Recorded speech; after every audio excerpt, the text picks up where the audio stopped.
Hello everybody, it's me Ghost Critic. It's Tuesday and so it's an Ultimate Graphic Novel Collection review. Now I don't normally do requests for this kind of segment of the week. I'll do them in my own damn sweet time, but I'll make an exception this week because I want to do a shout out for a brand new member of our YouTube comic book community, and that is Fozzy Wozzy 123. He's been commenting on my videos for quite some time now, and he's finally started doing videos, and my god, he's done a few already. I think he started on either Thursday or Friday last week, and he's already got 3 videos up. He's got an introduction video, he's got a review video of single comics, and he's already done a trade review. He's way more confident than I ever was when I began. Damn your youthful optimism. But he is really, really good, and I'm so glad he's decided to do videos. Hope he keeps it up. So I will put a link to his channel in the description bar below. Please go check him out, subscribe, give him lots of big thumbs up.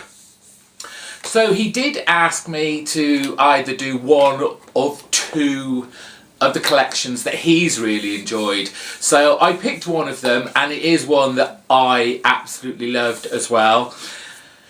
And that was Marvel's 1602. It came out in 2003 and was an 8-issue miniseries. It's a huge book with so much stuff going on.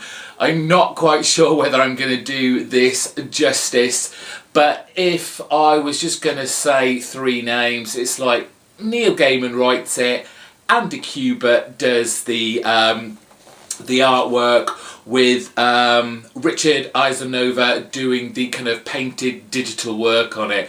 It's just a gorgeous book from start to finish.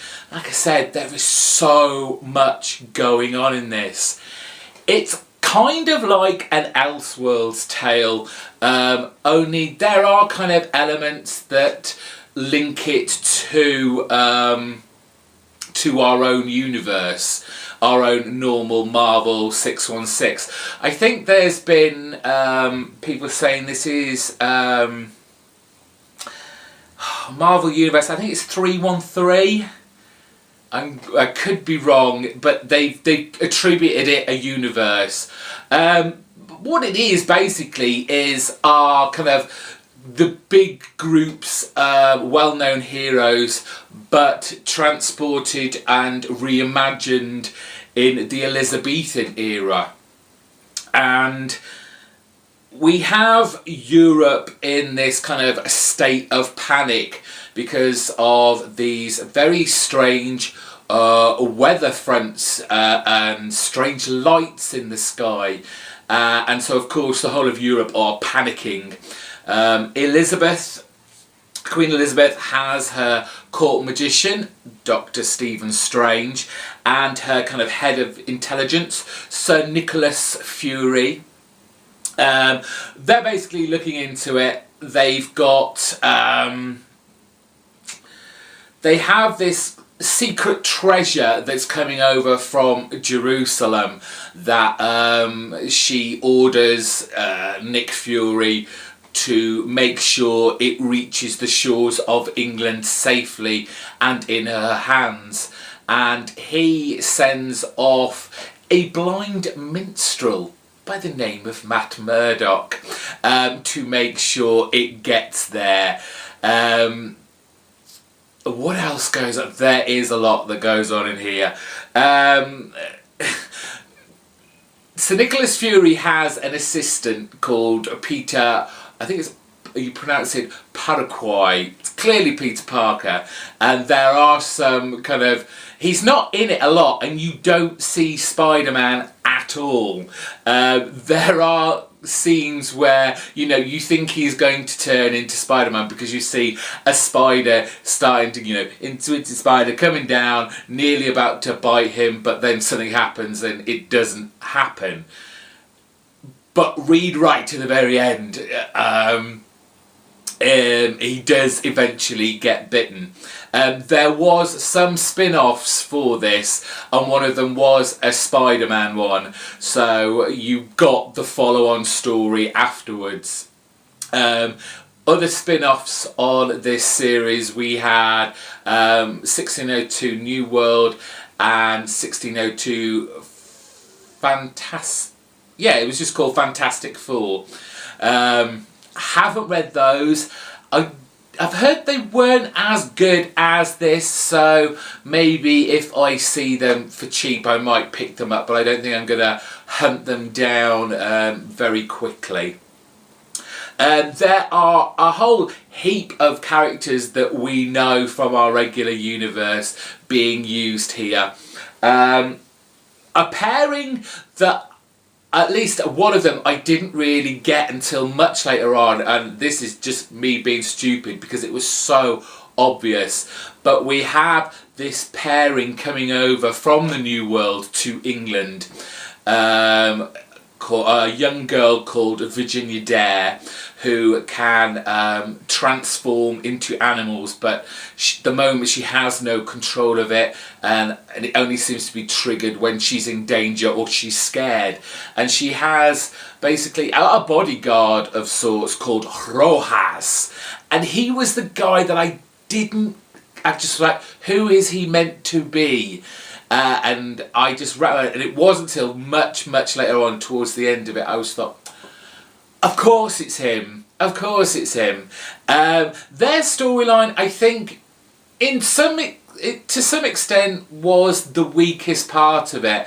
They seem to kind of flitter around the edges, although they seem to be in it a lot.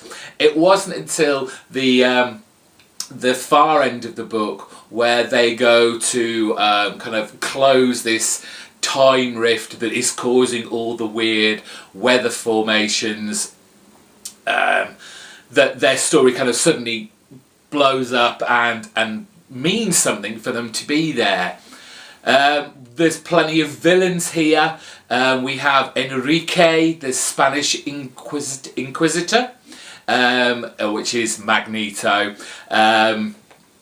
The obvious interest in that is that he is being employed by James the Sixth of Scotland, who doesn't like what he calls the witch breed. He doesn't trust them. The witch breed are the mutants of our Elizabethan era, and they, just like in our regular universe, have a school where they're being taught by Carlos Xavier, Professor Xavier. So it's kind of ironic that James VI has employed Enrique to find and root out these witch breed when he himself is a mutant. We have Otto von Doom, a side story in there. He has 4 of our heroes imprisoned in his castle in separate cells, specifically designed so they can't escape from them. That part of the story is pretty obvious right from the beginning who he has imprisoned.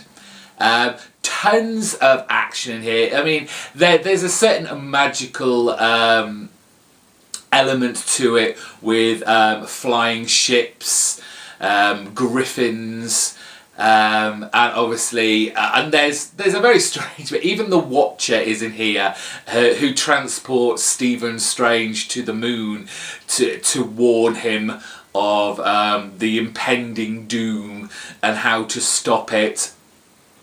What else? Oh, the secret treasure from Jerusalem. There's an old guy who's coming with it. Again, it's not until almost the end where his real identity is revealed. Another very big, well-known Marvel superhero. who kind of another one that comes in the nick of time to help out, so to speak. God, what else? What else? There is a lot in this book. It is gorgeous to look at. The cover's by, oh, what's his name? Is it Scott McCowan? Damn it. Yeah, Scott McCowan. He did all these gorgeous covers, I don't know if that's going to come up very well, and these kind of etched drawings for each of the covers, which are really nice. In the back as extras, we have a 3-page kind of article about Neil Gaiman and how he created and why he created the 1602 universe. I said there were the spin-offs. We get a double page of what they were and how they were incorporated. Nice big cover gallery of Scott McCowan's artwork. This one, I believe, it's kind of like a take on the Gunpowder Plot. If I bring that right up close, you may be able to see the original painting drawing, but he's inserted all our characters from the 1602 universe. Very nicely done. Of course, we have our further reading section towards the back, and it is, if you haven't read 1602, you want something different that is sort of out, well, it is out of context. It's a reimagining, despite the kind of tagged on time rift of that apparently has bled from our present back to theirs. So I suppose in a way that kind of connects it to our own universe. But it's really great read. I had trouble putting this down. When my eyes were weary, I was like, but I want to keep reading. Like I said, a whole lot of stuff in political intrigue, like I said, action adventure, there's magic in there, there's a spattering of humour, and all your favourite characters, but set in Elizabethan times. I've not been drinking, honestly. So, 1602, Ultimate Graphic Novel Collection. Find it. You can pick it up just in normal trade, and I'm sure it's priced appropriately and will be well worth your pounds, pence, dollars or cents. Thank you for watching another Ultimate Graphic Novel Collection. I shall see you next week.